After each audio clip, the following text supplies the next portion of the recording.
خسرو بھی کہتے تھے، سائرس بھی کہتے تھے، اور اسی بادشاہ کا جو ہے وہ ایک نام غورس بھی عبرانی میں لیا جاتا ہے۔ تو کہتے ہیں یہ وہی بادشاہ تھا، اور جس کا جو زمانہ ہے یہ کوئی 6 صدی قبل مسیح کا زمانہ ہے، اور اس کو اگر آپ اور یہ نیک دل بادشاہ تھا، اور اس طرح کے بادشاہ کے تصور اگر آپ تاریخ کے حوالوں سے ایک بات دیکھیں تو ایک بادشاہ کا تصور بہرحال ملتا ہے، اور یہ وہی بادشاہ تھا جس نے جب بابل پر حملہ کیا ہے، عراق جب یہ کیا ہے، تو وہاں وہ جو 1 لاکھ کے قریب یہودی جن کو بخت نصر نے قیدی بنایا ہوا تھا، تو ان کو چھڑوانے والا بھی یہی سائرس تھا۔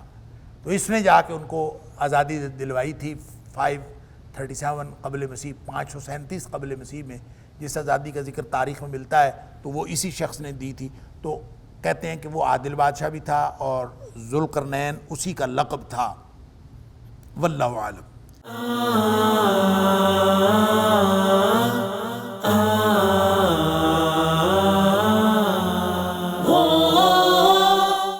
قل ساتلو علیکم منہ ذکرا، یہ پوچھتے ہیں تو آپ کہہ دیجئے ساتلو علیکم منہ ذکرا، میں ان قریب اس کے بارے میں آپ کو بتا دوں گا۔ ساتلو، میں تلاوت کر دوں گا، علیکم تمہارے اوپر، منہ ذکرا، اس کے ذکر کے بارے میں بتا دوں گا۔ انا مکننا لہو، اب اللہ تعالیٰ فرماتا ہے کہ ہم نے اس کو اقتدار عطا کیا تھا فی الارض، زمین میں، وآتیناہ، اور اس کو ہم نے دیا تھا من کل شیء سببا، ہر طرح کے اسباب و وسائل ہم نے دیے تھے۔ سبب ویسے رسی کو کہتے ہیں، اور مرادی اعتبار سے ہر وہ چیز جو اسباب و وسائل جو انسان کے لیے مضبوطی اور توانائی کا باعث بنتے ہیں، وہ اللہ تعالیٰ نے عطا فرمائے۔ فَأَتْبَعَ سَبَبًا، پس اس نے اپنا اسباب و وسائل جو ہیں ان کو استعمال کیا، حتیٰ یہاں تک کہ اذا بلغ مغرب الشمس، کہ وہ اس جگہ پہنچا جہاں سورج غروب ہو رہا تھا، وجدہا، اس نے اس کو پایا، تغرب فی عین حمیۃ، کہ وہ ایک گرم پانی یا ایک سیاہ کیچڑ والے چشمے کے اندر گرم یہ سورج غروب ہو رہا ہے، ووجد عندہا قوما، وہاں اس نے ایک اور قوم کو بھی پایا۔ سورج ایک چشمے کے اندر غروب ہو رہا ہے، یا ایک کیچڑ والے سیاہ کیچڑ والے چشمے کے اندر غروب ہو رہا ہے۔ اس کا مطلب یہ نہیں ہے کہ واقعی سورج جو ہے وہ جاتا ہے اور چشمے کے اندر، اور یہ کیچڑ والے چشمے کے اندر غروب ہو جاتا ہے، ایسا نہیں ہے۔ حمیت سے مراد عین حمیت، عین چشمے کو کہتے ہیں۔ حمیہ سے مراد سیاہ کیچڑ والا بھی ہو سکتا ہے، اور حمیہ سے مراد گرم پانی والا بھی ہو سکتا ہے۔ لہٰذا گرم پانی والا چشمہ یا سیاہ کیچڑ والا چشمہ، اس کے اندر وہ غروب ہو رہا ہے۔ اس کا مطلب یہ نہیں ہے کہ چشمے کے اندر سورج چلا گیا، نہیں، بلکہ وہ انتہائی مغرب تک وہ پہنچا، جہاں تک وہ جا سکتا تھا، وہاں آگے سمندر تھا، اور سمندر کے کنارے کھڑے ہو کے آپ اگر سورج کو غروب ہوتا دیکھیں تو ایسے ہی لگتا ہے جیسے سورج جو ہے وہ سمندر کے اندر غروب ہو رہا ہے۔ تو ایسے ہی اس نے دیکھا، اور کہ جناب سورج جو ہے وہ اس کے اندر غروب ہو رہا ہے۔ وَوَجَدَ عِندَهَا قَوْمًا، وہاں اسی جگہ اس نے ایک قوم کو پایا۔ قُلْنَا، ہم نے کہا، یا ذا القرنین، اے ذوالقرنین، اِمَّا أَن تُعَذِّبَ وَإِمَّا أَن تَتَّخِذَ فِيهِمْ حُسْنًا، کہ تو چاہے تو ان کو سزا دے، اور چاہے تو ان کے لیے کوئی اچھائی کا معاملہ کرے۔ قال، اس نے کہا، اما من ظلم، جو ظلم کرے گا، فسوف نعذبہ، اس کو تو ہم سزا دیں گے۔ ثم یرد الی ربہ، پھر وہ اپنے رب کی طرف بھی جائے گا، یعنی مر کے جائے گا۔ فیعذبہ عذابا نکرا، تو رب جو ہے اس کو نہایت سخت سزا دے گا، یعنی ہم بھی سزا دیں گے، اور جب وہ مر کے اللہ کے پاس جائے گا تو اللہ بھی ان کو سخت سزا دے گا۔ کس کو؟ جو ظالم ہوں گے۔ وَأَمَّا مَنْ آمَنَ وَعَمِلَ صَالِحًا، البتہ وہ جو ایمان والا ہوگا، جو ایمان لایا، وَعَمِلَ صَالِحًا، اور اس نے نیک عمل کیے، فَلَهُ جَزَاءً الْحُسْنَى، تو اس کے لیے جو ہے وہ بہترین بدلہ ہے۔ سبحان اللہ، یعنی یہاں بھی اور وہاں بھی۔ وَسَنَقُولُ لَهُ مِنْ أَمْرِنَا يُسْرًا، اور ہم اس کو کہیں گے، یا ہم اس کے لیے وَسَنَقُولُ لَهُ مِنْ أَمْرِنَا يُسْرًا، ہم اس کے لیے آسانی کی بات کہیں گے۔ کیا مطلب؟ اس کے لیے آسانیاں پیدا کر دیں گے۔ ثم اتبع سببا، پھر اس نے اسباب وسائل جمع کیے، اس کو کام میں لایا، یعنی اس کے پیچھے چلا۔ لفظی معنی ہے ثم اتبع سببا، پھر وہ اسباب و وسائل کے پیچھے چلا، یعنی جو اللہ تعالیٰ نے ان کو اسباب و وسائل دیے تھے ان کو استعمال کیا اور سفر کیا۔ حتیٰ یہاں تک کہ اذا بلغ مطلع الشمس، وہ اس جگہ پہنچا جہاں سورج طلوع ہو رہا تھا۔ وجدہا، اس سورج کو انہوں نے پایا، تطلع، کہ وہ طلوع ہو رہا ہے، علی قوم، ایک ایسی قوم پر، لم نجعل لہم من دونہا سترا، کہ نہیں بنایا ہم نے ان کے لیے کوئی اوٹ یا کوئی پردہ، لم نجعل لہم، نہیں بنایا ہم نے ان کے لیے من دونہا، اس سورج کے آگے، ہا کی ضمیر سورج کی طرف ہے، سترہ کوئی اوٹ یا کوئی پردہ ہم نے نہیں بنایا۔ اب اس سے مراد کیا ہے؟ یا تو یہ کہ وہ بالکل وہاں پہ نہ کوئی درخت تھے، نہ کوئی پہاڑ تھے، نہ کچھ بھی نہیں تھے، سورج طلوع ہو رہا ہے اور وہ ڈائریکٹ ان کے اوپر سورج پڑ رہا ہے، یہ بھی اس سے مراد ہو سکتا ہے۔ بعض لوگوں نے اس کو جو بالکل ایکسٹریم شمال کے اندر جو ممالک ہیں جہاں پہ یعنی بات تو یہاں مشرق کی ہو رہی ہے، لیکن ایکسٹریم شمال میں جہاں 6 مہینے کا دن اور 6 مہینے کی رات رہتی ہے، بلکہ رات بھی جب آتی ہے تو وہ پوری طرح وہاں رات ہوتی نہیں ہے اور رات کو بھی دن چڑھا ہی رہتا ہے، اور اس قوم پر گویا سورج ہمیشہ سامنے ہی رہتا ہے اور کوئی اوٹ نہیں بنائی۔ کیا مطلب؟ ان کے اوپر رات آتی ہی نہیں ہے اور وہ سورج ہی وہاں پہ رہتا ہے۔ یہ ہو سکتا ہے، یا آج کل آپ ویڈیوز بھی دیکھتے ہیں کہ سوشل میڈیا کے اوپر آپ کو دیکھنے کو مل جاتی ہیں کہ ایسی جگہیں جہاں پہ رات کو بھی سورج کچھ نہ کچھ نظر آ رہا ہوتا ہے اور ہوتی رات ہے، اس کو وہ رات کنسیڈر کر رہے ہوتے ہیں لیکن سورج ہوتا ہے۔ تو لم نجعل لہم من دونہا سترا، کہ اس کے درمیان میں کوئی اوٹ نہیں ہے، گویا درمیان میں رات کوئی نہیں ہے، یہ بھی اس سے مراد ہو سکتا ہے اور لوگ اس سے مراد لیتے ہیں۔ لیکن اگر یہ مراد لیں تو اس کا تعلق تو شمال کے ساتھ ہے، انتہائی شمال کے ساتھ، انتہائی مشرق کے ساتھ نہیں ہے، اور قرآن کہتا ہے یہ مشرق کی طرف ہے۔ تو اس کا مطلب ہے کہ جو قرآن کا بیان ہے کہ حتی اذا بلغ مطلع الشمس، کے سورج کے طلوع ہونے کی جگہ تک پہنچا، وجدہا تطلع علی قوم لم نجعل لہم من دونہا سترا، کہ وہ ایسی قوم پر طلوع ہو رہا تھا کہ جس کے درمیان میں اور سورج کے درمیان میں اوٹ کوئی نہیں تھی۔ تو اس سے مراد عام طور پہ سورج جب نکلتا ہے تو کوئی درمیان میں اوٹ نہیں ہوتی، دھوپ چڑھ جاتی ہے، اور اس سے مراد عام جگہ بھی ہو سکتی ہے اور کوئی خاص جگہ بھی، جس طرح سے یہ بالکل انتہائی شمال کے ممالک کے اندر یا ان شہروں کے اندر یہ ہو سکتا ہے۔ تو کوئی بھی جگہ ہو سکتی ہے، لیکن قرآن کا بیان واضح ہے۔ اس کا اطلاق کہاں ہوتا ہے؟ واللہ عالم، کسی بھی بستی پر اس کا اطلاق ہو سکتا ہے۔ کذالک، قرآن کہتے ہیں اسی طرح ہوا، وَقَدْ أَحَطْنَا بِمَا لَدَيْهِ خُبْرًا، یعنی یہ عجیب بات ہے نا کہ سورج نکل رہا ہو اور سورج کے اور لوگوں کے درمیان کوئی اوٹ نہ ہو۔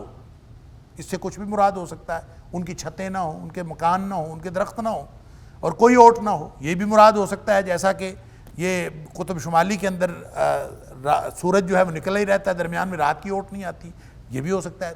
دونوں باتیں عجیب ہیں۔ جب عجیب ہیں تو قرآن کہتا ہے کذالک، ایسا ہی ہوا، یقینی بات ہے، ایسا ہی ہوا، سبحان اللہ۔ وقد احطنا بما لدیہ خبرا، ہم نے اس کا احاطہ کیا ہوا ہے، بما لدیہ، جو کچھ وہاں تھا ہم نے اس کی ہر خبر آپ تک پہنچا دی، اس کی اطلاع پہنچا دی ہے۔ ثم اتبع سببا، پھر وہ کسی اور طرف کو نکلا، پھر اس نے آسمان اور جو اسباب تھے، اسباب و وسائل مہیا کی، ان کے پیچھے چلا، حتیٰ یہاں تک کہ اذا، جب بلغا، وہ پہنچا، بین السدین، کہ وہ دو پہاڑوں کے درمیان پہنچا، دو بڑی رکاوٹوں، بڑی اوٹ، بڑے پہاڑ، صد کا مطلب اوٹ ہوتی ہے، صد کا مطلب رکاوٹ ہوتی ہے، دو بڑے پہاڑ تھے جو وہ رکاوٹ تھے، جس سے گزرا نہیں جا سکتا تھا، صرف اس کے درمیان میں ایک رستہ تھا۔ وجد من دونہما قوما، ان دونوں پہاڑوں کے سامنے انہوں نے ایک قوم کو دیکھا، لا یکادون یفقہون قولا، ایک ایسی قوم تھی جن کی بات سمجھ میں نہیں آتی تھی، لا یکادون، قریب نہیں تھے، یفقہون، کہ وہ سمجھیں، قولا، کوئی بات، یعنی ان کی بولی ایسی تھی کہ وہ ان کی بات نہیں سمجھتے تھے، ان کی کوئی اور بولی تھی، یہ کچھ اور بولتے تھے، وہ کچھ اور بولتے تھے۔ قالوا یا ذی القرنین، انہوں نے کہا اے ذی القرنین۔ اب اس کا مطلب یہ ہوا کہ وہ بولی تو نہیں سمجھتے تھے، تو انہوں نے کسی ترجمان کے ذریعے سے گفتگو کی ہوگی، کوئی ذریعہ اختیار کیا ہوگا۔ قالوا یا ذی القرنین، انہوں نے کہا کہ اے ذی القرنین، ان یاجوج و ماجوج مفسدون فی الارض۔ اب وہ جو پہاڑ تھے دو، درمیان میں ایک رستہ تھا، وادی تھی، تو ایک طرف یہ قوم ملی، انہوں نے کہا کہ اس پہاڑ سے دوسری طرف ایک قوم ہے یا دو قومیں ہیں، یاجوج و ماجوج، دو قومیں ہیں، یاجوج اور ماجوج۔ اب یہ ایک قوم ہے یا دو قومیں ہیں، یہ بھی ہو سکتا ہے دو ہوں، اور یہ اللہ تعالیٰ کی مخلوق ہے، انسانوں میں سے ہے۔ اس کا ذکر حدیث میں بھی آتا ہے کہ نبی اکرم صلی اللہ علیہ وسلم نے فرمایا کہ اللہ تعالیٰ قیامت والے دن آدم علیہ السلام کو کہے گا کہ اپنی اولاد میں سے جہنم میں جانے کے لیے لوگ تیار کر کے بھیجو، جماعت تیار کرو جہنم میں جانے کے لیے، اور پھر ساتھ نبی اکرم صلی اللہ علیہ وسلم نے فرمایا اللہ تعالیٰ یہ فرمائے گا ہر 1000 میں سے 999 جہنم میں جانے کے لیے تیار کرو۔ اللہ! تو اس پر جو ہے وہ صحابہ کرام کے چہرے اتر گئے، حیران ہو گئے، اور نبی کریم صلی اللہ علیہ وسلم نے فرمایا یہ وہ موقع ہے جو سورہ حج کے شروع میں کہا گیا کہ حمل والیاں حمل گرا دیں گی اور دودھ پلانے والی اپنے دودھ پیتے بچوں کو چھوڑ جائیں گی، تو یہ وہ موقع ہوگا جب کہا جائے گا کہ اپنی اولاد میں سے ہر 1000 میں سے 999 جہنم کے لیے نکالنا۔ تو صحابہ کرام بھی یہ بات سن کے پریشان ہو گئے۔ تو نبی اکرم صلی اللہ علیہ وسلم نے فرمایا پریشان ہونے کی بات نہیں ہے کہ وہ جو جہنم میں جائیں گے وہ 999 یاجوج ماجوج میں سے ہوں گے۔ اللہ اکبر! پھر نبی کریم صلی اللہ علیہ وسلم نے فرمایا کہ میں امید کرتا ہوں کہ جنتیوں کے 1/4 تم ہوگو، یعنی یہ امت ہوگی، اور پھر آپ نے فرمایا بلکہ میں امید کرتا ہوں 1/3 ہوگی، پھر آپ نے فرمایا بلکہ میں امید کرتا ہوں کہ تم جنتیوں کا نصف ہوگے، کہ پوری باقی امتوں میں سے آدھے جنتی ہوں گے اور آدھے جنتی صرف اس امت میں سے ہوں گے۔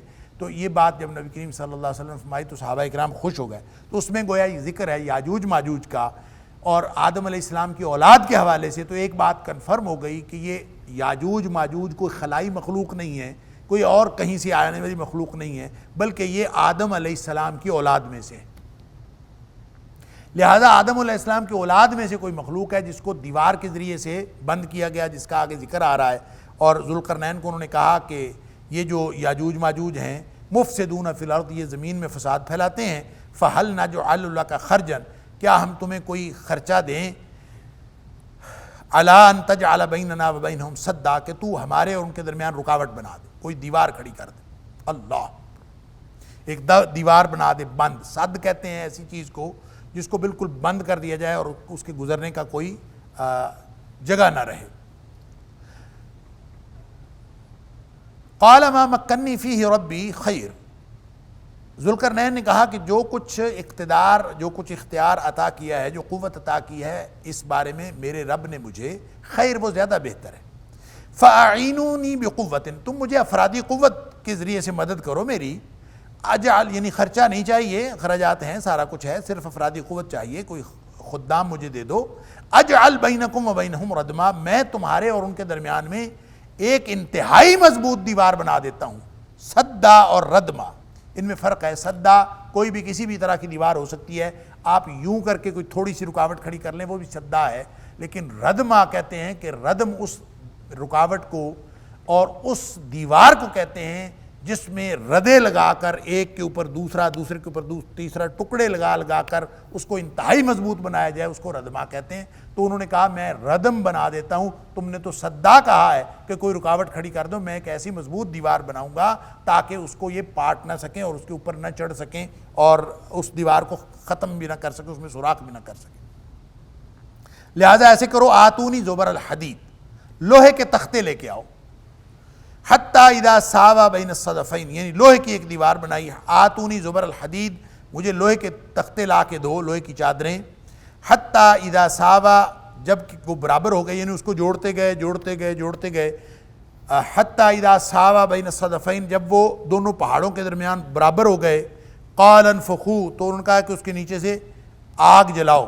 اللہ اکبر! حتیٰ اذا جعلہ نارا، یعنی آگ پھونکو اس کے نیچے، حتیٰ یہاں تک کہ اذا جعلہ نارا، جب وہ سارے تختے جلتے بالکل آگ کی طرح ہو گئے، سرخ ہو گئے۔ قال آتونی افرغ علیہ قطرہ، کہ تم مجھے پگھلا ہوا تانبا لا دو، یہ میں اس کے اوپر ڈالتا ہوں۔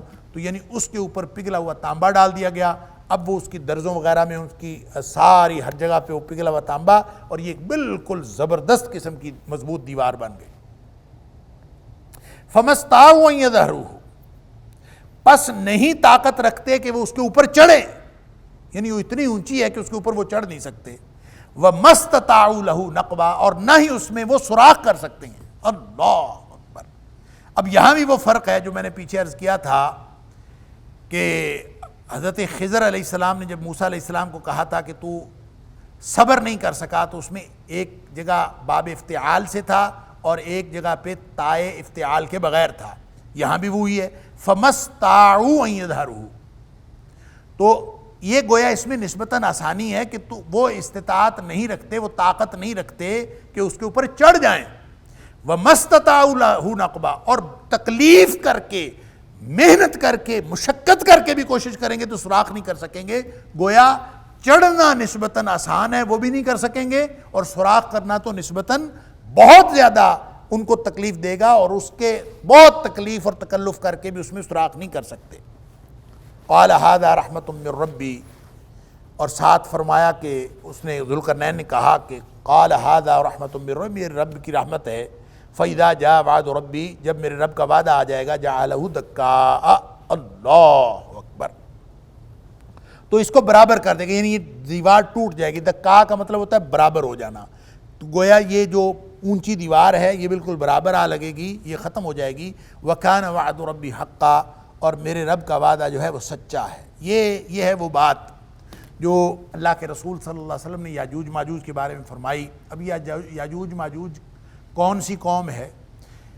کہتے ہیں کہ اس کا بائبل میں بھی ذکر ہے، اور اس میں مختلف قسم کی اس کے بارے میں یعنی قیاس آرائیاں ہیں کہ یہ کون سی ہے، اور مسلمانوں نے بھی اور جدید دور کے جو صاحبان علم ہیں انہوں نے اس میں قیاس آرائیاں کرنے کی کوشش کی ہے، یاجوج ماجوج سے کون مراد ہیں۔ بعض لوگوں نے منگول اس سے مراد لی ہیں، تاتاری اس سے مراد لیے ہیں کہ وہ لوگ آئے اور انہوں نے دنیا والوں کے اوپر ایک عذاب کسی کیفیت طاری کر دی، تو وہ اس سے یاجوج ماجوج سے مراد ہیں۔ بعض لوگ جو ہے بعض خاص اقوام کا نام لیتے ہیں کہ وہ اس سے مراد ہیں۔ بعض جو ہے بعض مذہبی روایت رکھنے والے لوگوں کو کہتے ہیں کہ یہ یاجوج ماجوج ہیں، تو بعض نے کہا کہ وہ نکل آئے ہیں، بعض نے کہا آج کے دور میں نکلے ہیں۔ یہ درست نہیں ہے، اس لیے کہ قرآن نے اور نبی کریم صلی اللہ علیہ وسلم نے اس کا ذکر کیا ہے تو پھر اس کا کچھ نہ کچھ تعیین بھی فرمائی۔ یہاں آیت نمبر 94 میں جو ذکر ہوا یاجوج ماجوج کا، یہی ذکر سورۃ الانبیاء کے اندر بھی ہوتا ہے، حتی اذا فتحت یاجوج ماجوج، وہاں پہ ہے جب یہ یاجوج اور ماجوج کو کھول دیا جائے گا، اللہ اکبر، اور اس میں جو ذکر ہے کہ کھول دیا جائے گا تو پھر کیا ہوگا، اس کے بعد قیامت برپا ہو جائے گی۔ اس کا مطلب ہے بالکل قرب قیامت یہ لوگ باہر نکلیں گے۔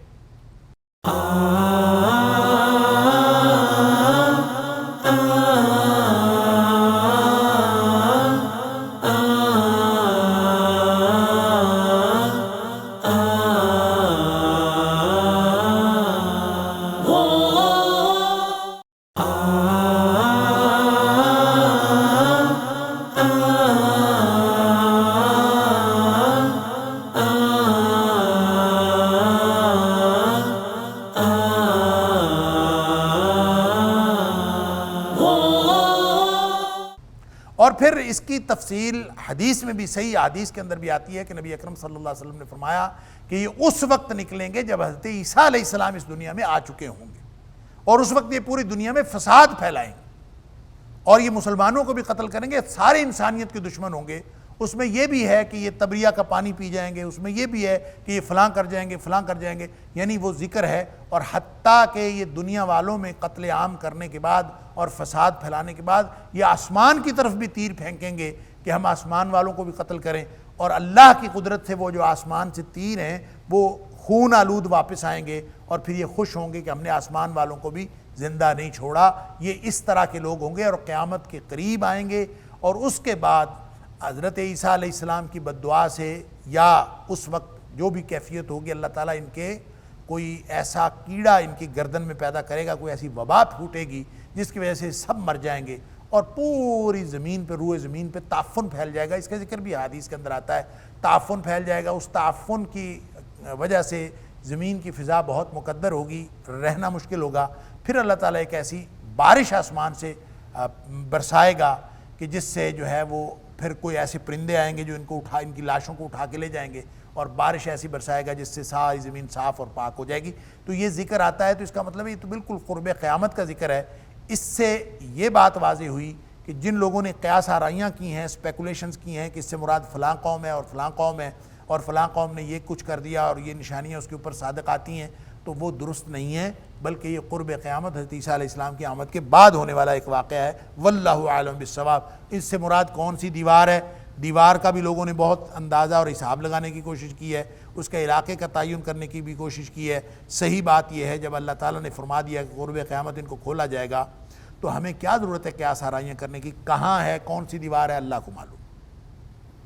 البتہ ایک حدیث میں آتا ہے نبی کریم صلی اللہ علیہ وسلم ایک دن بیدار ہوئے اور آپ نے فرمایا کہ آج جو ہے وہ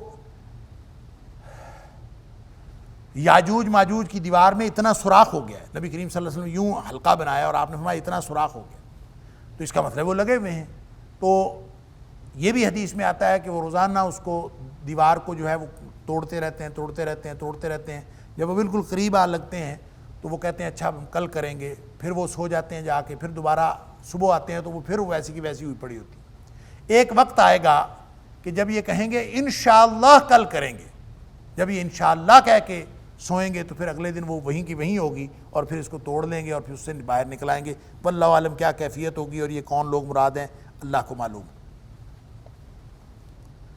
وَتَرَكْنَا بَعْدَهُمْ يَوْمَئِذٍ يَمُوجُ فِي بَعْدٍ. اللہ اکبر. اور ہم نے ان کو وَتَرَكْنَا ہم چھوڑ دیں گے بعض کو بعض پر, یومئذٍ اس دن, یموج فی بعض کہ وہ بعض کے اندر گھس جائیں گے, وَنُفِخَ فِي الصُّورِ اور اس دن یعنی لوگ جو ہیں جس دن قیامت آئے گی, یہ قیامت کا تذکرہ ہے کہ اس دن سب کو اللہ تعالیٰ چھوڑ دے گا اور سب ایک دوسرے کے اندر گھل مل جائیں گے. وَنُفِخَ فِي الصُّورِ اس دن سور پھونک دیا جائے گا. فَجَمَعْنَاهُمْ جَمَعًا سب کو اکٹھا کر لیا جائے گا. وَعَرَضْنَا جَهَنَّمَ يَوْمَئِذٍ لِلْكَافِرِينَ عَرْضًا اور اس دن جہنم کو ہم پیش کر دیں گے یومئذ اس دن للکافرین کافروں کے لیے عرضا بالکل سامنے لے آئیں گے جہنم کو. الذین کانت اعینہم فی غطاء یہ وہ لوگ ہوں گے جن کی دنیا میں آنکھیں پردے میں رہیں, عن ذکری ہماری یاد سے, یعنی ہماری یاد سے پردے میں رہیں. کیا مطلب یہ ہماری یاد سے غافل رہے. وَكَانُوا لَا يَسْتَطِيعُونَ سَمْعًا اور یہ سنتے نہیں تھے. وَكَانُوا اور تھے, لا يَسْتَطِيعُونَ سَمْعًا سنتے نہیں تھے, ہماری بات ہی نہیں سنتے تھے, ہماری یاد کی طرف آتے ہی نہیں تھے. أَفَحَسِبَ الَّذِينَ كَفَرُوا کیا کافروں نے اس بات کا گمان کر رکھا ہے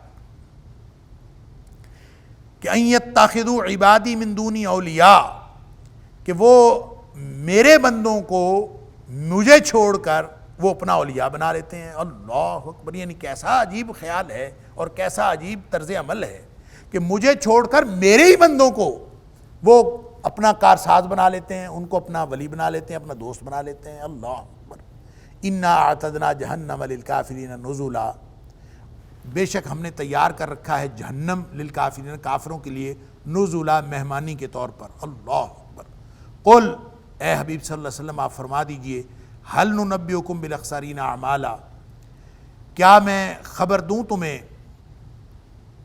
کہ اعمال کے اعتبار سے خسارہ پانے والے لوگ کون ہیں. قل آپ فرما دیجئے هل ننبئکم کیا میں خبر دوں آپ کو بالاخسرین اعمالا اعمال کے اعتبار سے خسارہ پانے والے لوگوں کی. اللہ یہ کون لوگ مراد ہیں.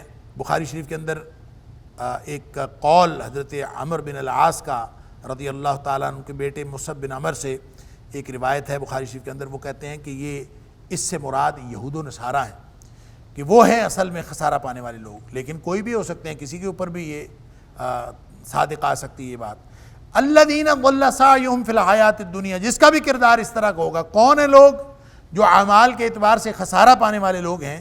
الذین ضل سعیہم فی الحیات الدنیا یہ وہ لوگ ہیں جن کی دنیاوی زندگی کی ساری محنت ضائع گئی, یا ضل سعیہم یا گم ہو گئی ان کی کوشش فی الحیات الدنیا دنیا کی زندگی میں, یعنی دنیا کی زندگی کی ساری محنت ضائع ہو گئی یا دنیا میں ہی ان کی ساری محنت رائے گاں گئی. اللہ اکبر. یعنی آخرت ان کے پروگرام میں شامل ہی نہیں تھی اور دنیا کے لیے محنت کرتے رہے اور دنیا میں ان کی ساری زندگی ضائع ہو گئی. وَهُمْ يَحْسَبُونَ اور جب وہ محنت کر رہے تھے دنیا میں وَهُمْ يَحْسَبُونَ تو وہ گمان یہ رکھتے تھے, یعنی سمجھتے یہ تھے انہم یہ کہ وہ یحسنون صنعا کہ وہ بہت اچھے کام کر رہے ہیں دنیا میں. جب وہ کون شخص ہے جو دنیا میں کام کر رہا ہو اور وہ یہ نہ سمجھ رہا ہو کہ میں اچھا کر رہا ہوں. ہر شخص اچھا سمجھ کے کر رہا ہے. کل حزب بما لدیہم فرحون ہر شخص خوش ہے جو کچھ وہ کر رہا ہے. دنیا دار دنیا داری کر رہا ہے وہ خوش ہے, دیندار دینداری کر رہا ہے وہ خوش ہے, حتیٰ کہ بدکار بدکاریاں کر رہے ہیں وہ خوش ہیں, اور بد اخلاق بد اخلاقیاں کر رہے ہیں وہ خوش ہیں, ظالم ظلم کر رہے ہیں اپنے ظلم پر خوش ہیں. ہر شخص نے اپنے لیے کچھ نہ کچھ جو ہے اس کی جسٹیفیکیشن بنائی ہوئی ہے. لیکن پتہ تو اس وقت چلے گا جب موت کا جھٹکا لگے گا، تو ایک دم سمجھ آ جائے گی کہ دنیا کی زندگی کی ساری محنت ضائع گئی۔ اللہ اکبر، یہ ہے اعمال کا خسارہ۔ اور جو سورۃ العصر کے اندر فرمایا والعصر، عصر کی قسم، وقت عصر کی یا زمانے کی قسم، ان الانسان لفی خسر، ہر انسان خسارے میں ہے۔ اللہ الا الذین آمنوا وعملوا الصالحات وتواصوا بالحق وتواصوا بالصبر، صرف وہ بچیں گے جو ایمان لائے اور جنہوں نے عمل صالح کیے اور حق بات کی تلقین کرتے رہے اور صبر پر ڈٹے رہے، یعنی آپس میں ایک دوسرے کو صبر کی تلقین کرتے رہے۔ یہ چار باتیں جن کے اندر ہیں وہ خسارے سے بچ جائیں گے، باقی سارے ہی خسارے والے۔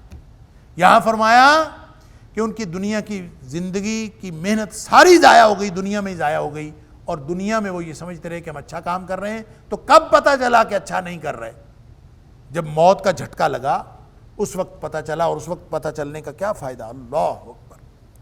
اولئک الذین کفروا بآیات ربہم، یہ وہ لوگ ہیں جنہوں نے ہماری آیتوں کے ساتھ کفر کیا۔ اولئک الذین کفروا، یہ وہ لوگ ہیں جنہوں نے کفر کیا بآیات ربہم، اپنے رب کی نشانیوں کے ساتھ۔ اب رب کی نشانیاں، یہ قرآن کی آیات بھی رب کی نشانیاں ہیں، اور ارد گرد پھیلی ہوئی کائنات میں بھی رب کی نشانیاں ہیں۔ اور یہ بات ہمیشہ میں عرض کرتا ہوں کہ اللہ کی آیات جو اس قرآن میں بیان ہوئی ہیں اور وہ اللہ کی آیات جو اس پوری کائنات میں پھیلی ہوئی ہیں، ان دونوں کے اندر معنویت اور مقصدیت میں کوئی فرق نہیں۔ تو جو لوگ اللہ کی آیتوں کا انکار کرتے ہیں وہ دراصل اس کائنات میں پھیلی ہوئی آیات کا بھی انکار کرتے ہیں۔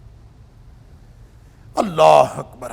اولئک الذین کفروا بآیات ربہم، انہوں نے اپنے رب کی آیتوں کا کفر کیا، ولقائہ، اور اس کے ساتھ ملاقات کا کفر کیا، فحبطت اعمالہم، یعنی ایسا نہیں تھا کہ انہوں نے اعمال کیے نہیں، خسارہ پانے والے اعمال کے اعتبار سے گھاٹا پانے والے لوگ، ایسا نہیں ہے کہ انہوں نے عمل نہیں کیا، عمل انہوں نے کیے لیکن سارے کے سارے دنیا کے لیے کیے۔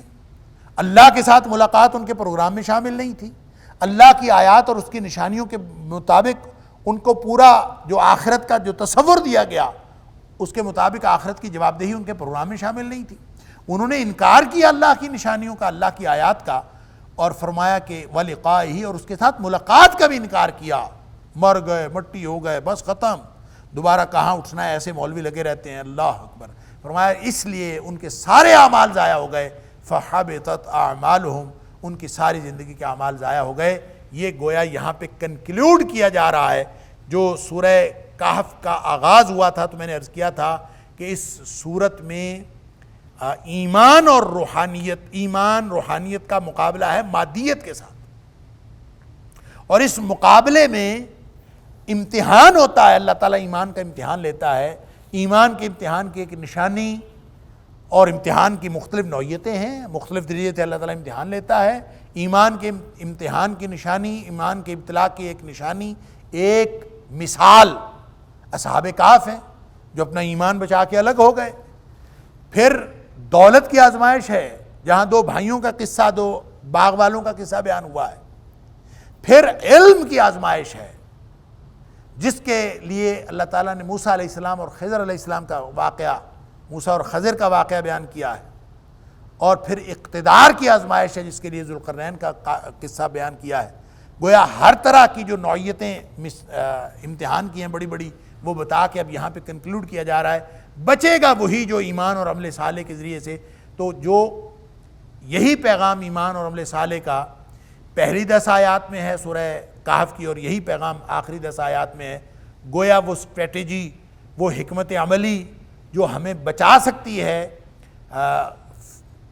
دجال کے فتنے سے اور دجالیت کے دور سے، اور دجالیت کے دور کے فتنوں سے، وہ حکمت عملی اللہ تعالیٰ نے سورہ کہف کی ابتدائی 10 آیات میں بھی بیان فرمائی ہے اور آخری 10 آیات میں بھی بیان فرمائی ہے۔ اسی لیے وہ جو نبی اکرم صلی اللہ علیہ وسلم کا فرمان ہمیں ملتا ہے کہ جو شخص 10 آیات سورہ کہف کی یاد کر لے، حفظ کر لے، یہ اس کو فتنہ دجال سے بچا لیں گی، تو اس میں پہلی 10 آیات کے بارے میں بھی آتا ہے اور آخری 10 آیات کے بارے میں بھی آتا ہے۔ اگرچہ علامہ البانی نے اور دیگر محدثین نے پہلی 10 آیات والی حدیث کو زیادہ قوی قرار دیا ہے، اور اس میں ظاہر پالیسی بھی ہے کہ اذ اول فتیۃ الی الکہف والی، کہ ایک ایمان کی پاکٹ تیار کریں، ایمان کی پاکٹس تیار کریں، غاریں تیار کریں، جس میں ایمان کی بنیاد پر سارے معاملات طے ہو رہے ہوں، اور اپنے ایمان کو اس دجالیت کی آلودگیوں سے بچا لیں۔ یہ ایک پالیسی دی ہے، اس کے بارے میں بڑی تفصیل سے بات ہو چکی۔ لیکن یہاں پہ بتانے کی بات یہ ہے کہ آخری 10 آیات میں بھی اسی ایمان کی حفاظت کی طرف اور ایمان کی حفاظت کے لیے عمل صالح کی اہمیت کی طرف جو ہے وہ توجہ دلائی گئی۔ لہذا فرمایا اولئک الذین کفروا بآیات ربہم، یہ وہ لوگ ہیں جنہوں نے اپنی رب کی آیتوں کے ساتھ کفر کیا، ولقائہ، اور اللہ سے ملاقات کا بھی کفر کیا، فحبطت اعمالہم، پھر جتنے بھی انہوں نے زندگی میں محنت کی تھی وہ سارے کے سارے اعمال ضائع ہو گئے۔ انسان محنتی اور مشقتی ہے، ہر وقت اس کی محنت اور مشقت کا سفر جاری ہے، لیکن وہ محنت اس کی ضائع ہو جاتی ہے۔ اللہ اکبر۔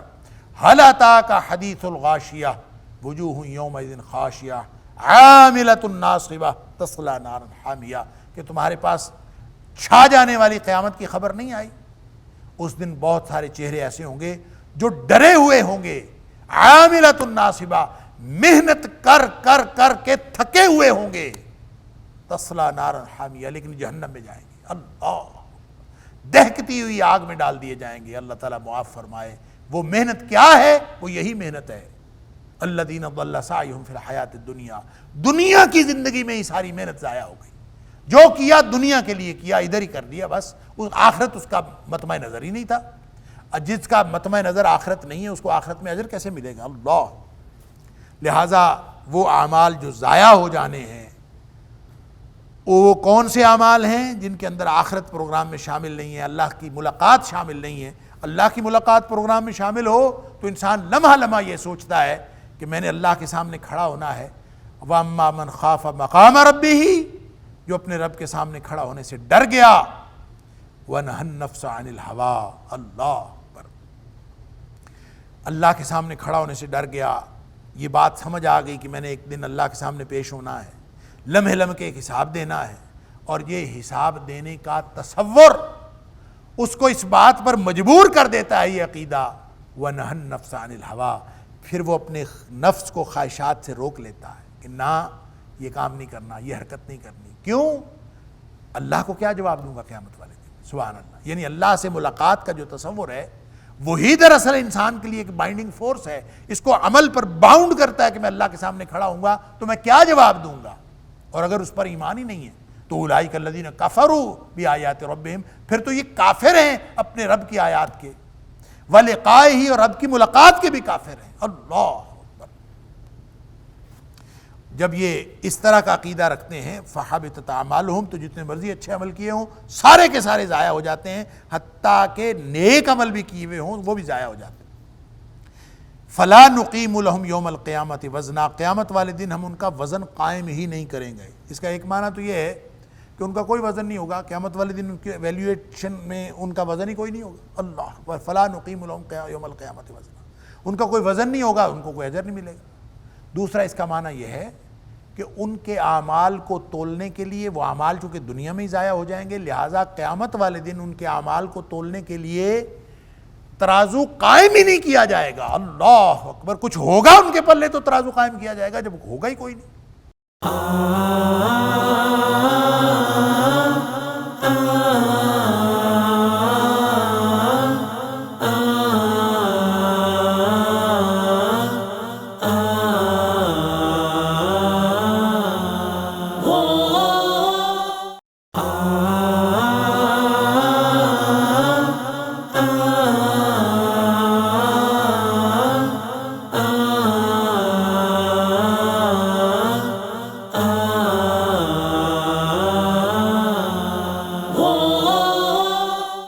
اس کی وضاحت حدیث میں آتی ہے کہ نبی اکرم صلی اللہ علیہ وسلم نے فرمایا کہ جو کافر ہوتا ہے نا، اس کی نیکیوں کا بدلہ، اس کے نیک کاموں کا بدلہ اللہ تعالیٰ دنیا میں دے دیتا۔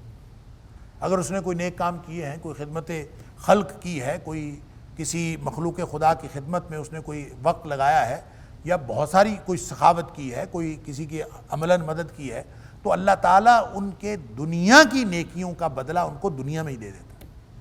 جب کافر مرتا ہے تو اس کے پلے ایک نیکی بھی نہیں ہوتی، وہ سارا بدلہ دنیا میں لے چکا ہوتا، مرتے وقت اس کے پاس کچھ بھی نہیں ہوتا۔ جب اس کے پاس کچھ ہوتا ہی نہیں تو اس کے لیے پھر ترازو کیسا لگنا ہے، اس کے لیے وزن کس چیز کا ہونا ہے، ایویلیویشن کس چیز کی ہونی ہے، سارا کچھ اس کا دنیا میں ہی رہ جاتا ہے، کچھ بھی آخرت میں اس کے ساتھ نہیں جاتا، چاہے اس نے نیکیاں کی ہوں۔ کیوں؟ الذین ضل سعیہم فی الحیات الدنیا، دنیا میں ہی ان کی، دنیا کی زندگی میں ہی ساری محنت ان کی ضائع گئی، ادھر ہی گم ہو گئی، کیونکہ انہوں نے دنیا کے لیے کی تھی، دنیا میں رہ گئی، آخرت کے لیے کی نہیں، آخرت پروگرام میں شامل ہوگی، اللہ کے دربار میں حاضری، اللہ کے سامنے کھڑا ہونا، اس کا خوف، اس جواب دہی کا، اس ذمہ داری کا ایک عقیدہ اس کے ہوگا، تو پھر اس کے لیے انسان کرے گا۔ ہر عمل سے پہلے انسان سوچے گا اس میں میرا اللہ راضی ہے یا ناراض، تو پھر وہ قیامت والے دن وزن بھی رکھیں گے، وگرنہ تو سارا وزن اس دنیا میں فلا نقیم لہم یوم القیامت، قیامت والے دن پھر اللہ تعالیٰ ان کے لیے وزن قائم کرے ہی نہیں، کہیں نہیں، اللہ اکبر، ترازو ہی نہیں لگے گا اس کے لیے، کیونکہ اس کے پلے کچھ ہے ہی نہیں، اللہ تعالیٰ معاف فرمائے۔ ذالک جزاؤہم جہنم، یہ وہ لوگ ہیں جن کا بدلہ جہنم ہے، بما کفروا، اس وجہ سے کہ انہوں نے کفر کیا، واتخذوا آیاتی ورسلی ہزوا، اور انہوں نے بنایا یا پکڑا ہماری آیتوں کو، ہماری نشانیوں کو، ورسلی، اور ہمارے رسولوں کو، میرے رسولوں کو، ہزوا، تمسخر کا نشانہ بنایا، مذاق کا نشانہ بنایا، ٹھٹھا اور مذاق کیا کہ یہ کیا ہے، نبی کیا کہتے ہیں، یہ قرآن کیا کہتا ہے، اس کی آیتیں کیا کہتی ہیں۔ تو نبی اکرم صلی اللہ علیہ وسلم کے فرامین کو اور قرآن کی آیات کو اس نے تمسخر کا اور مذاق کا نشانہ بنایا۔ فرمایا قیامت والے دن ان کے لیے جہنم کے علاوہ اور کچھ نہیں ہے، کیونکہ یہ کافر ہے، اللہ تعالیٰ معاف فرمائے۔ یہ پوری جو اس آزمائش، امتحان، جو ایمان اور مادیت کا امتحان ہے، اس کا گویا نتیجہ، رزلٹ بتایا جا رہا ہے کہ جو لوگ اس امتحان میں فیل ہو گئے وہ سارے کے سارے جہنمی ہیں، اور جو کامیاب ہو گئے، ان الذین آمنوا وعملوا الصالحات، دو ہی باتیں ہیں، ایک ایمان ہے، ایک عمل صالح۔ عمل صالح ایمان کی حفاظت کا ذریعہ ہے، اور یہ حفاظت کا ذریعہ بھی ہے، یہ ایمان کا نتیجہ بھی ہے، دونوں لازم و ملزوم ہیں۔ اگر کوئی شخص اپنے ایمان کی حفاظت عمل صالح کے ذریعے سے کرتا ہے، یا عمل صالح انجام دے کے اپنے ایمان کو اور بڑھوتری دیتا ہے، اس میں اضافہ کرتا ہے، اگر کوئی شخص یہ کرتا ہے، کانت لہم جنات الفردوس نزلا، ہوگی ان کے لیے جنت فردوس مہمانی ان کی، سبحان اللہ، جنت الفردوس میں اللہ تعالیٰ ان کی مہمانی کرے گا۔ جنت الفردوس کیا ہے؟ نبی اکرم صلی اللہ علیہ وسلم فرمایا جنت کے کئی درجے ہیں۔ اللہ، جنت کوئی اللہ کی چھوٹی جنت نہیں ہے، جنت کا تصور بہت بڑا، جنت کا تصور، اس کا اندازہ اس بات سے کر لیجئے کہ نبی کریم صلی اللہ علیہ وسلم نے فرمایا جو آخری جنتی جنت میں جائے گا، جس کو جنت کے دروازے سے ایسے لگ رہا ہوگا کہ جنت بھری پڑی ہے، اور اس کو بھی جب اللہ تعالیٰ فرمائے گا کہ تم آگے جاؤ، جنت میں داخل ہو جاؤ، تو جب وہ جنت میں داخل ہوگا تو اللہ تعالیٰ اس کو جو جنت عطا فرمائے گا آخری جنتی کو، وہ اس دنیا سے 10 گنا بڑی جنت ہوگی۔ اللہ اکبر، جو آخری جنتی ہے، آخری درجے کا جنتی، اس کو اگر دنیا سے 10 گنا بڑی جنت مل رہی ہے، تو جو اعلیٰ درجے کے جنتی ہوں گے ان کو کتنی بڑی بڑی جنت ملے گی، سبحان اللہ، اس سے اندازہ کیا جا سکتا ہے۔ کیونکہ یہ ہم اندازہ ہی کر سکتے ہیں، اصل حقیقت جنت کی کیا ہے وہ تو اللہ کو معلوم ہے۔ اللہ تعالیٰ فرماتا ہے حدیث قدسی، اعددت لعباد الصالحین، میں نے اپنے نیک بندوں کے لیے جو کچھ تیار کر رکھا ہے، سبحان اللہ، صالح بندوں کے لیے۔ انسان عمل صالح کی کوشش کرتا رہے، ایمان اور عمل صالح، اللہ، اس سے جنت ملتی ہے۔ ایمان تو ایمان ہے، اس کی تفصیلات ہم پڑھا ہے۔ عمل صالح کیا ہے؟ عمل صالح کی 2 بڑی شرائط، ایک یہ ظاہری شرط ہے، ایک باطنی شرط ہے۔ باطنی شرط یہ ہے کہ وہ عمل خالص اللہ کی رضا کے لیے کیا جائے، اور ظاہری شرط یہ ہے کہ وہ عمل نبی اکرم صلی اللہ علیہ وسلم کے طریقے کے مطابق کیا جائے۔ اگر یہ 2 شرائط کسی عمل میں پائی جاتی ہیں تو اس کا مطلب ہے وہ عمل صالح عمل ہے، اور یہی احسن عملا، حسن عمل کا جو امتحان ہے وہ یہی تو امتحان ہے۔ الذی خلق الموت والحیات لیبلوکم ایکم احسن عملا، کہ کون تم میں سے اچھے عمل کرتا ہے، اور اچھے عمل کی ڈیفینیشن کیا ہے؟ اللہ کے لیے ہو اور نبی کریم صلی اللہ علیہ وسلم کے طریقے کے مطابق ہو، اس کو جنت الفردوس ملے گی۔ اب ادنا جنتی کو 10 گنا بڑی جنت اس دنیا سے، اس کے علاوہ پھر اوپر جنتی درجے کتنے ہیں؟ نبی اکرم صلی اللہ علیہ وسلم فرمائے ایک درجے کا جنتی دوسرے درجے کے جنتی کو ایسے دیکھے گا جیسے ہم سورج چاند ستاروں کو دیکھتے ہیں۔ اللہ، ایک درجے کا فرق پڑا تو یہ ہوگا۔ اللہ، ایک حدیث میں آتا ہے کہ جنتیوں کے درجوں کا جو فرق ہے وہ 100 سال کی مسافت کے برابر فرق ہے۔ اب یہ سمجھ سے باہر ہے کتنا فرق ہے، کیا ہے، کیوں؟ اس لیے کہ وہ جنت ہے اور جنت ہمارے ادراک سے باہر ہے۔ اعددت لعباد الصالحین، میں نے اپنے نیک بندوں کے لیے جو تیار کر رکھا ہے وہ کیا ہے؟ ما لا عین رات، جس کو کسی آنکھ نے کبھی دیکھا نہیں، ولا اذن سمعت، جس کو کبھی کسی کان نے سنا نہیں، اللہ اکبر، اور ولا خطر علی قلب بشر، اور کسی بشر کے کبھی دل پر خیال تک نہیں گزرا، وہ ہم نے تیار کر رکھا ہے، سبحان اللہ۔ تو اس کا مطلب ہے کہ اس کا ہم ایگزیکٹ اندازہ تو نہیں کر سکتے کوئی اتنی بڑی ہے اور کتنی اعلیٰ ہے، کتنی اونچی ہے، کتنی بلند ہے، اللہ ہی کو معلوم۔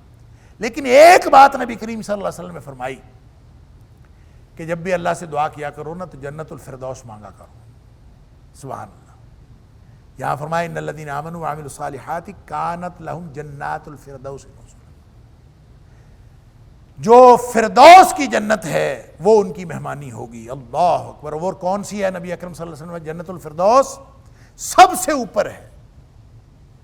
تو جب بھی مانگنی اللہ سے جنت الفردوس مانگنی، اور نبی کریم صلی اللہ علیہ وسلم فرمایا وہ جنت کی سب سے اونچی جنت ہے، اس کے اوپر کچھ نہیں ہے سوائے اللہ کے عرش کے، یعنی اللہ کے عرش کے پڑوس میں ہے، اللہ کے عرش سے نیچے جنت الفردوس ہے، باقی ساری جنتیں نیچے ہیں۔ اور پھر یہ بھی فرمایا کہ جنت کی جتنی بھی نہریں ہیں ان سب کا منبع اور ماخذ بھی جنت الفردوس ہے، وہیں سے نکلتی ہیں ساری نہریں۔ اور ایک جو مقام محمود ہے جو نبی کریم صلی اللہ علیہ وسلم کا مقام ہے، وہ گویا ایک جنت سے اوپر ہوگا اور اس کے اوپر اللہ کا عرش ہوگا۔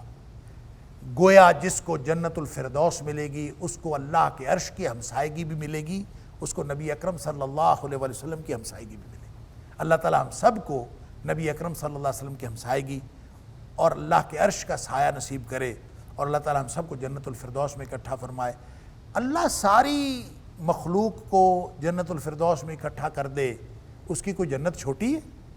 اللہ تعالیٰ سارے ہی مسلمانوں کو، جو اگلے پچھلے، جو جا چکے اور جو آنے والے ہیں، جو اس وقت موجود ہیں، سارے ہی مسلمانوں کو، جو اللہ سے امید رکھتے ہیں جنت کی، جو اللہ سے، اللہ کے عذابوں سے بچنے کی دعا کرتے ہیں، اللہ تعالیٰ ان سب کو جنت الفردوس دے دے۔ اللہ تعالیٰ کی کوئی جنت چھوٹی ہے؟ اللہ تعالیٰ ہم سب کو جنت الفردوس میں اکٹھا فرمائے۔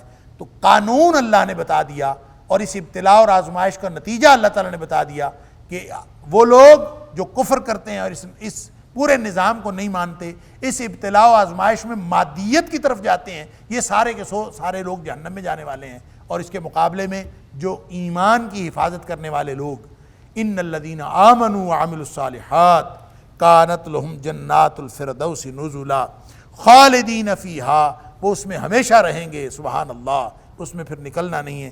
لا یبغون عنہا حولا، اللہ اکبر، وہ کبھی بھی اس میں سے نکلنا نہیں چاہیں گے، اس کو بدلنا نہیں چاہیں گے۔ ایسا نہیں ہے، یعنی دنیا میں انسان کی طبیعت جو ہے تنوع پسند ہے، ورائٹی چاہتی ہے، اور ایک ہی گھر اس کے اندر رہتے رہتے انسان جو ہے اکتا جاتا ہے، انسان کی طبیعت ایسی ہے، سبحان اللہ۔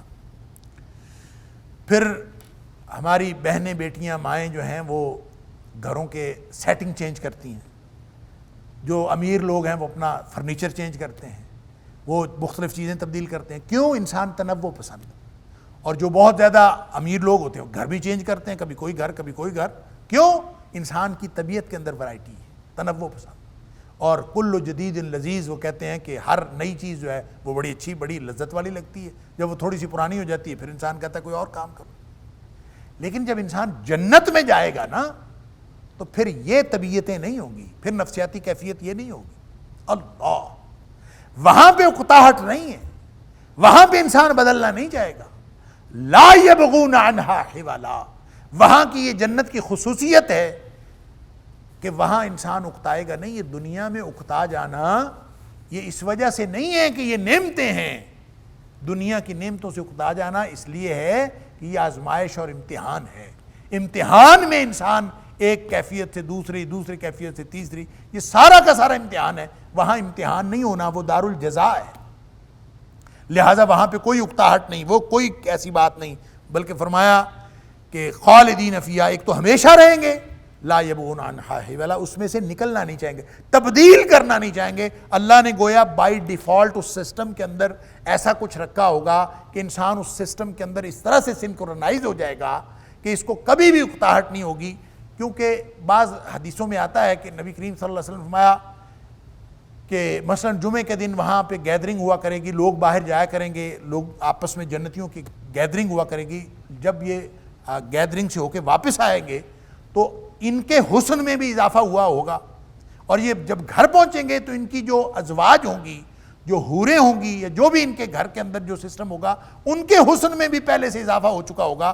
گویا اللہ تعالیٰ نے بائی ڈیفالٹ اس سسٹم کے اندر اس طرح سے یعنی اپ ڈیٹنگ رکھی ہوئی ہوگی کہ انسان کو کبھی اکتاہٹ والا معاملہ ہی نہیں ہوگا۔ ہر روز گویا کوئی ایک انسان نئی تازگی، نئی خوشگواری محسوس کرے گا، اور اللہ تعالیٰ نے اس سسٹم کے اندر یعنی کیا نظام جنت کا ہے ہم یہاں نہیں سوچ سکتے، ہمارے حد ادراک سے باہر ہے۔ لیکن ایک بات کلیئر ہے کہ دنیاوی اعتبار سے اس کو قیاس نہ کریں۔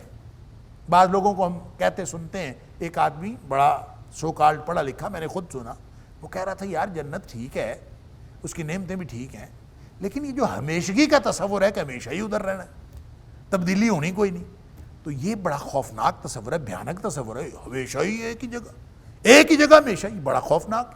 انا للہ و انا الیہ۔ یہ خوفناک اس لیے کہ ہم اس کو دنیاوی حوالے سے سمجھنے کی کوشش کرتے ہیں۔ جنت جنت ہے، قرآن کیٹیگوریکلی کہتا ہے لا یبغون عنہا حوالا، انسان چاہے گا ہی نہیں اس میں سے نکلنا، اور اس کو تبدیل کرنا چاہے گا ہی نہیں۔ اللہ تعالیٰ نے اس کے اندر ایسی چاشنی رکھی ہوئی ہے، اور ہر دم نئی چاشنی اور ہر دم نئی لذت اس کے اندر ہوگی۔ اللہ تعالیٰ ہم سب کو جنت الفردوس عطا فرمائے۔ قل، اے حبیب صلی اللہ علیہ وسلم فرما دیجئے، لو کان البحر مدادا لکلمات ربی، اللہ اکبر، اگر یہ سمندر جو ہیں یہ سیاہی بن جائیں میرے رب کے کلمات کو لکھنے کے لیے، لنفد البحر، یہ سمندر ختم ہو جائیں گے، قبل ان تنفد کلمات ربی، اس سے پہلے کہ میرے رب کے کلمات ختم ہوں، ولو جئنا بمثلہ مددا، چاہے اس سمندروں جتنی سیاہی اور بھی لے آئیں، ولو جئنا، اگر ہم لے آئیں، بمثلہ، اس جیسی، مددا، اور بھی سیاہی لے آئیں۔ گویا جتنے دنیا میں سمندر ہیں، کہا جاتا ہے کہ 1/4 خشکی ہے، 3/4 پانی ہے زمین پر، یہ سارا پانی سمندر یہ سیاہی بن جائیں، اور ایک جگہ فرمایا کہ دنیا کے سارے درخت جو ہیں یہ کلمے بن جائیں، اللہ، اور اس سے 7 گنا زیادہ ہو جائے، اور یہ سارے سمندر اور یہ سارے درخت 7 گنا زیادہ ہو کے یہ سمندر، یہ سیاہی اور یہ قلم، یہ اللہ کے کلمات لکھنا شروع کر دیں۔ اللہ کے کلمات سے کیا مراد ہے؟ یہ وہ ساری باتیں بھی ہیں جو کائنات کے راز ہیں، اس سے مراد اللہ کی صفات بھی ہیں، سبحان اللہ، وہ اگر لکھی جائیں تو کبھی ختم نہیں ہوگی۔ قل، اے حبیب صلی اللہ علیہ وسلم آپ فرما دیجئے، انما انا بشر مثلکم، بے شک میں اس کے علاوہ کچھ نہیں ہوں، سوائے اس کے کچھ نہیں، انا بشر مثلکم، میں تمہاری طرح کا ایک بشر ہوں، یوحا الیہ، فرق یہ ہے کہ میرے اوپر اللہ وحی نازل فرماتا ہے، وگرنہ تم نے یہ جو سوال پوچھے تھے کہ اصحاب کہف کون ہے، روح کیا ہے، یا موسیٰ و خضر کا قصہ، یا ذوالقرنین، میں کچھ نہ بتا سکتا، میرے اوپر اللہ کا کرم ہے، یوحا الیہ، میرے اوپر اللہ وحی نازل فرماتا ہے، انما الہکم الہ واحد، اور وحی کا بنیادی مقصد کیا ہے؟ یہ سمجھانا، توحید سمجھانا کہ اللہ کے علاوہ کوئی اور الہ نہیں، تمہارا الہ ایک ہی الہ ہے۔ فمن کان یرجو لقاء ربہ، پس تم میں سے جو کوئی بھی امید رکھتا ہو رب کے ساتھ ملاقات کی، فلیعمل عملا صالحا، سبحان اللہ، اس کو چاہیے کہ نیک عمل کرے، جس نے اس امتحان میں کامیاب ہونا ہے اس کو نیک عمل کرنے پڑے، سبحان اللہ، عمل صالح، ولا یشرک بعبادت ربہ احدا، اور اپنے رب کی عبادت میں کسی کو بھی شریک نہ ٹھہرائے۔ اللہ تعالیٰ مجھے اور آپ کو توحید والی اور خالص صالح اعمال والی زندگی عطا فرمائے، اور اس امتحان اور ابتلا کی جتنے بھی ادوار ہیں اور جو ابتلا کی زندگی ہے اس میں اللہ تعالیٰ ہم سب کو ایمان کی حفاظت کے ساتھ کامیابی کی توفیق عطا فرمائے۔ وآخر دعوانا الحمدللہ رب العالمین۔